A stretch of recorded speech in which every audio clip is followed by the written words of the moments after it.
ไม่หยุดเลยอ่ะมาเรื่อยมาเรื่อยๆอยู่เนาะบางอันมันมาแบบเล็กมากแล้วอ่ะ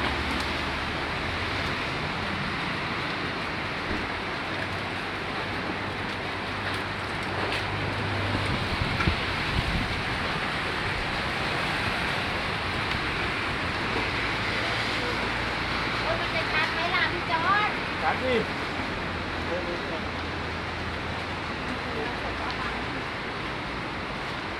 ถ่ายขนาดนี้พอแล้วนะพี่